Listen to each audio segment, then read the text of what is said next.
Welcome to the Growing in Love for Life podcast, where it's all about saving and strengthening your marriage and creating the relationship you really deserve and want to have. And now, from growinginloveforlife.com, relationship and marriage coach and best-selling author, your host, Liam Naden.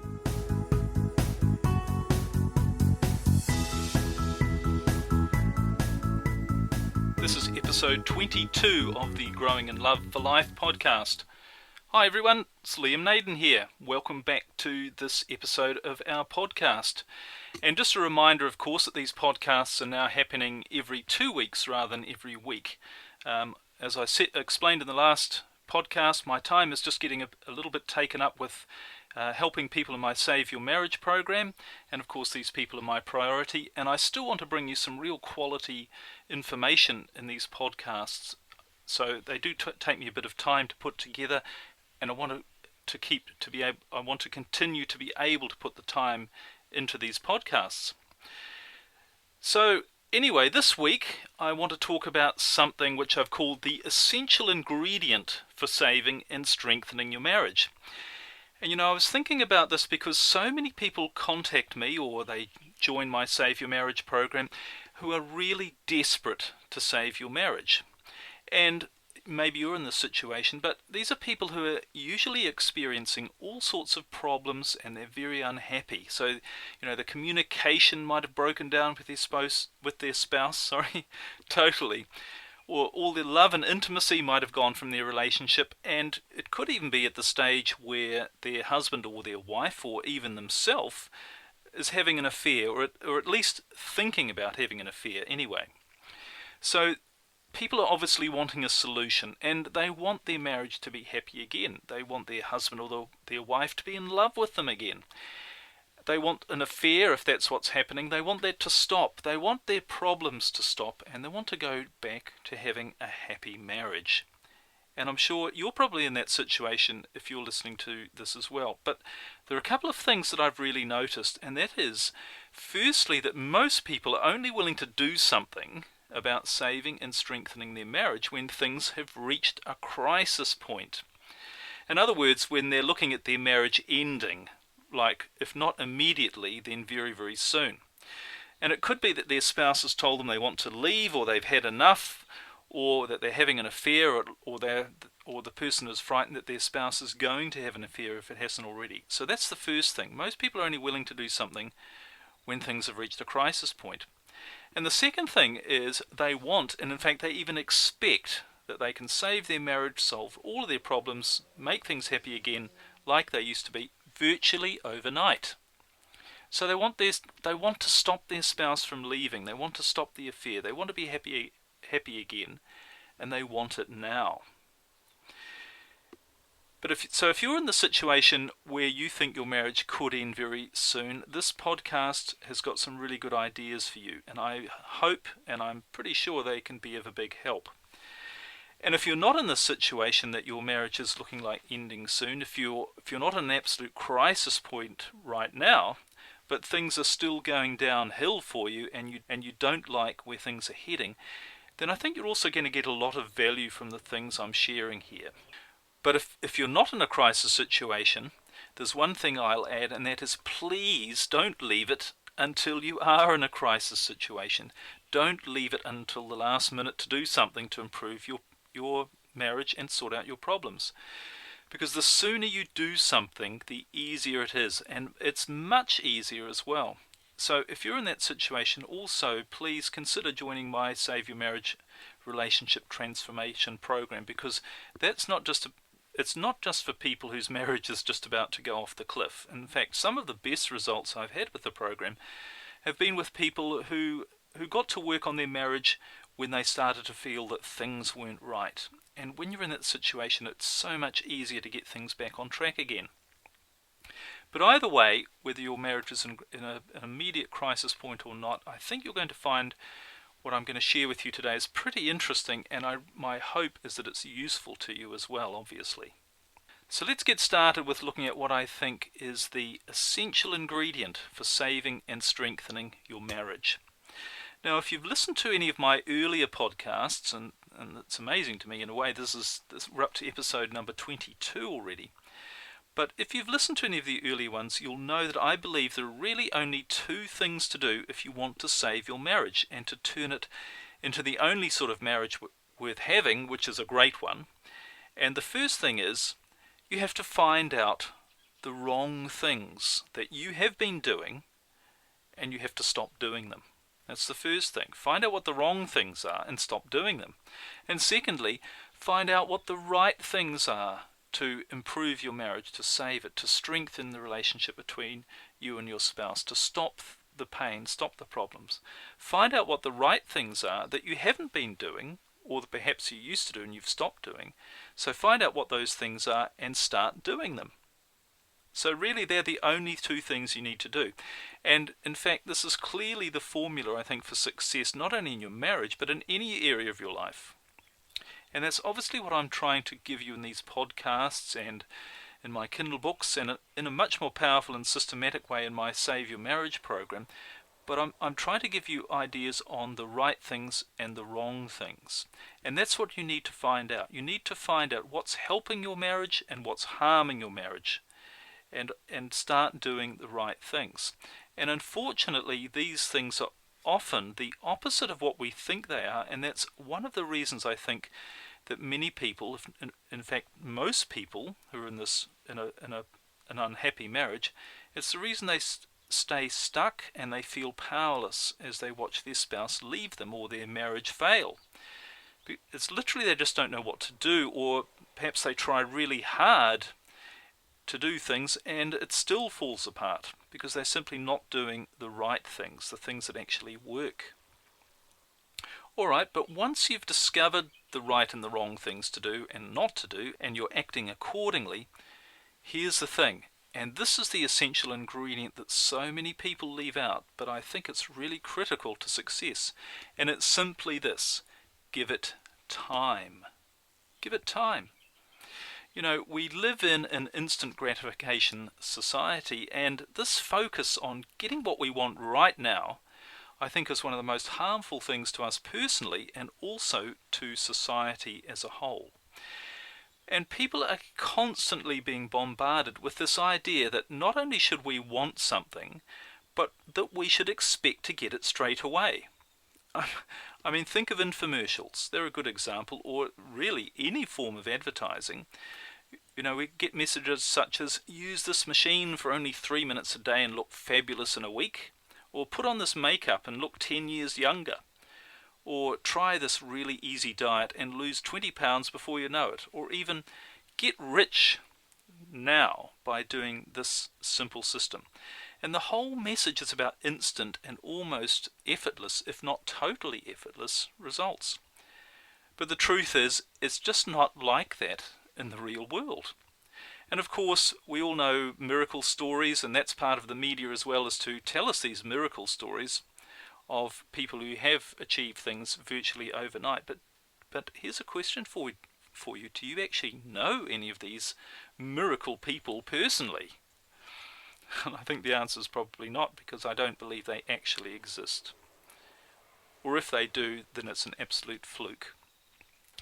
So look, if you want to achieve anything worthwhile, it's going to take some time and effort. And if you want to lose weight, or if you want to develop a muscular physique, it's going to take you time. If you want to create and build a successful business, it's going to take you time.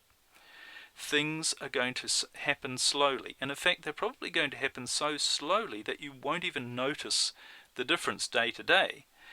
But after a month, or after 6 months, or after a year, and if you just keep going, then you're going to be astounded at the change. And the same is true for your marriage, for saving and strengthening your marriage. I mean, where you got to now in your marriage, with all its problems, and the situation you're in right now, that didn't happen overnight. For most people, it's a process that takes years. And getting things right again isn't going to happen overnight either, and I'd be the last person to promise you that it will. Although, of course, with the right information and the right attitude, you can speed things up significantly and avoid a lot of the mistakes and the heartache. I want to tell you something. Where I live, which is in New Zealand, we have a tree called the kauri. And this tree, which grows in part of the North Island, the northern part of the North Island of New Zealand, these trees are absolutely massive. I mean, they're among the largest and oldest trees in the world. And recently I went and visited what is believed to be the oldest and largest known kauri tree, which is called Tane Mahuta, which means in Maori, Lord of the Forest. And this tree is amazing. It's 164 feet high, and it's 45 feet around the base, the girth of it. But it's also amazing, these trees grow very, very slowly. In fact, they grow less than 1/10 of an inch a year. And Tane Mahuta, this particular tree, is believed to be more than 2,000 years old, and it's still alive, it's still growing. You know, I looked at this tree and I thought, this tree took hundreds of years almost to just get out of the ground. And it just grew a little bit every day, day in and day out. Nothing spectacular, nothing special. At 1/10 of an inch a year. And look at it now, one of the biggest trees in the world. And there I was staring at one of the biggest trees in the world. It was quite amazing. Now, when it comes to your marriage, obviously you can't take 2,000 years to create a great marriage. But the point is, it does take time. Everything takes time. And it takes a little bit at a time. And it's just the way nature works. And relationships are a part of nature because we're a part of nature. And when you really understand this, I think it helps you move forward in a much more powerful way, as well as take some of the pressure off you with unrealistic expectations. Okay, so what can you do? If you accept that it does take time, it is going to take time to get your marriage back on track and to create that great marriage that you really want, particularly if things are really bad at the moment, what can you do? Because it's all very well to know it in theory, isn't it? But what can you do? What can help you to really understand this? Well, here are some practical suggestions that I think will help you to give things time to work. And as I've already mentioned, you know, the first thing is to stop doing the wrong things and start doing the right things. That is the vital first step. And that alone is going to speed things up considerably. And as I said, that's also what my Save Your Marriage program is all about. But what else can you do once you're doing the right things and stopping doing the wrong things? Well, the first thing is just do a little bit at a time. Now, this might seem so obvious, but nobody does this. And in fact, most people, when they decide to do something, anything, and including change their marriage situation and actually start taking some action, what I've found is people do one of two things. Firstly, they do nothing. So they buy a book, they invest in a program, maybe in my program, maybe someone else's, and then they don't do anything. And, you know, it's as if all of their effort was used up in just taking the decision to do something.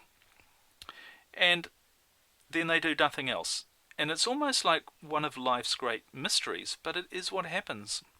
And in case you're wondering whether this is true or not, let me ask you, have you ever bought something and never used it? Or maybe only once or twice? Maybe a book or even an exercise machine? The world is full of books and exercise machines that have never been opened or used. Interesting, isn't it?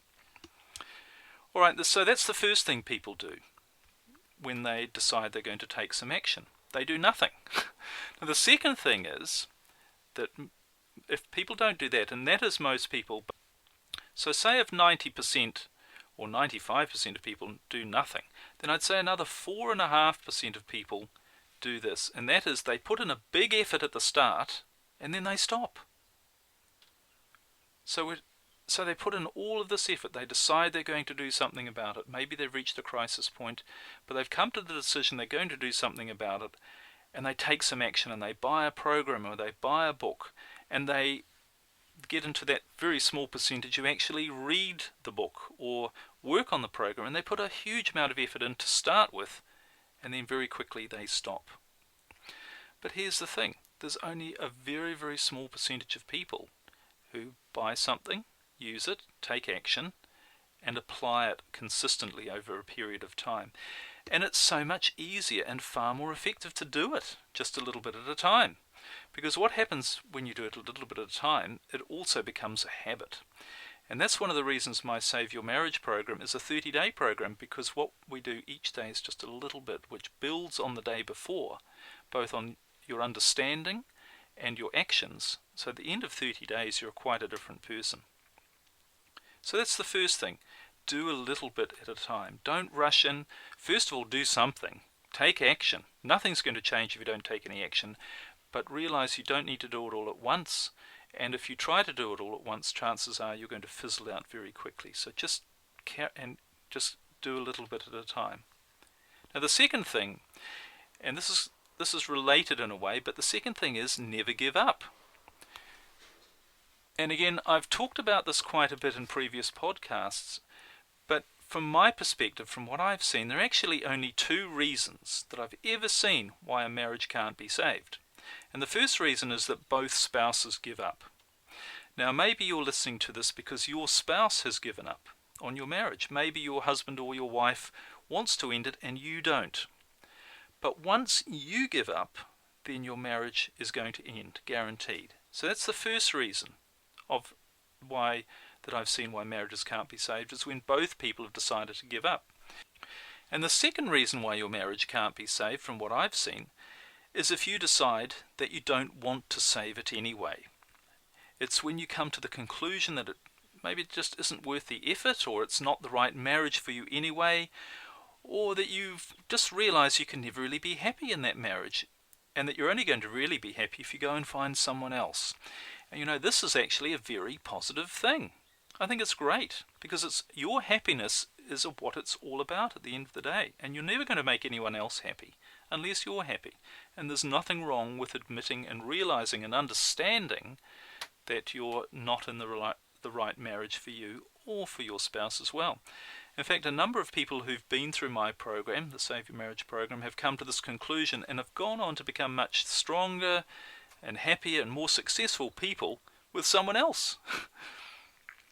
And at the end of the day, as I said just a bit earlier, I think people are in marriages for many different reasons, but in my mind, there's only one possible reason you could be in a marriage, and that's for you to be happy. Alright, so that's number 2, which is never give up.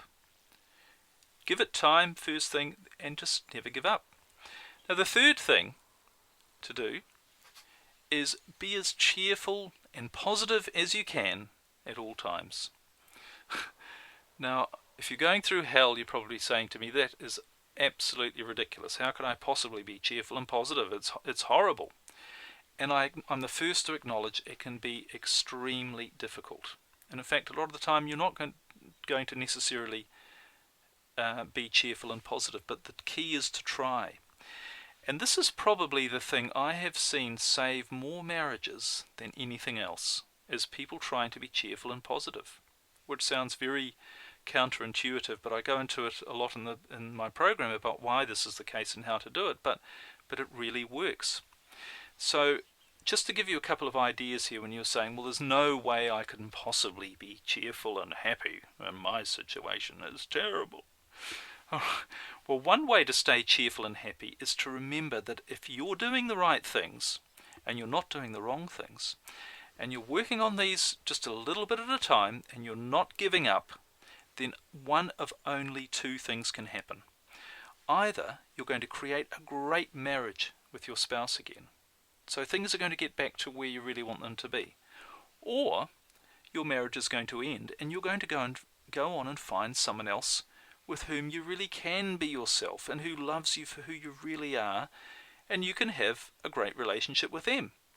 But either way, whether you choose to stay and have a happy marriage or leave and create another happy relationship being yourself somewhere else, either way you're going to be happy. So if you're working on this a little bit at a time, you're doing these things I'm suggesting, you are going to end up in one of those two places. And things aren't going to stay the same. Nothing in the universe stays the same. It's the law of nature. So if you're doing the things that are going to make you feel happy anyway, it's inevitable that you're going to become more happy. So try to be as cheerful as you can. And of course, you're going to have times when you're not cheerful. There are going to be times when you're full of stress and pain. But that's all part of the natural process as well, because it all takes time. And it's not in a straight line either. Alright, so these are some of the things you can do. Give yourself some time. to get your marriage back on track. And don't be too hard on yourself, and don't be knocked off track either by disappointments and unexpected things. And these are bound to happen. I mean, think of that kauri tree I mentioned, Tane Mahuta, the lord of the forest. You know, I'm sure sometimes in the 2,000 years or however long it's taken it to get to where it is now, I'm sure sometimes it grew faster than others. It didn't all just happen automatically and at the same rate. You know, maybe some years it didn't grow at all. Maybe there've bound to have been droughts or floods. Maybe sometimes it didn't get all the nutrients it needed. You know, sometimes branches might have died, part of it might have died and just fell off. And I'm sure at least a few times it probably got struck by lightning, which probably would have been a little bit painful. But that didn't stop it from carrying on until it became the largest tree in the forest. I think that's a really interesting analogy. So don't let anything stop you. You can create a great marriage if you keep going and know that you can get there. You know, someone once said, most people overestimate what they can do in a year and underestimate what they can do in a decade. Isn't that really powerful? So give it time for the things you do in your marriage to work. You know, don't fall for the trap of not believing something can happen if it doesn't happen quickly or when you want it to happen or instantly. I mean, really, when you think about it, what does it matter if it takes a year or 5 years? You know, I've seen people, and this happens all the time, this has happened to countless people, where someone's husband or wife has moved out. They've met somebody else and then come back. Because it's never over until you say it is. And even if your spouse does leave, it doesn't mean they can't come back. I mean, they could see that they've made a mistake. Happens all the time.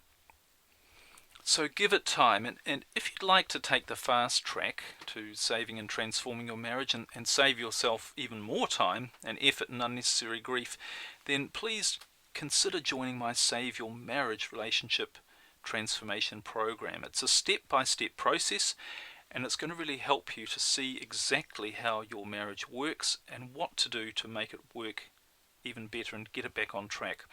Yes, it's going to take some time. That program does take some time. It's a 30-day program. Yes, it's going to take some effort, but it's probably a lot less time and effort than you would otherwise spend, and it's going to help you recreate that happy marriage with your wife or husband that you really want. And most importantly, it's going to help you to be happy again and for you to be yourself. So you can find out all the details on that program at my website liamnaden.com/program, program. So I hope you found this podcast helpful. Please use some of these ideas, think about them. A lot of these things that I'm trying to share with you, I'm trying to get you to, or try to help you to think about things in a different way and realize that, you know, a happy marriage is totally possible. So I hope you found these, as I say, I hope you found these ideas helpful and useful, and I really wish you every success, and I hope for you that you get to create the only type of marriage that is worth having, and that's a great one. So thanks for listening, and bye for now.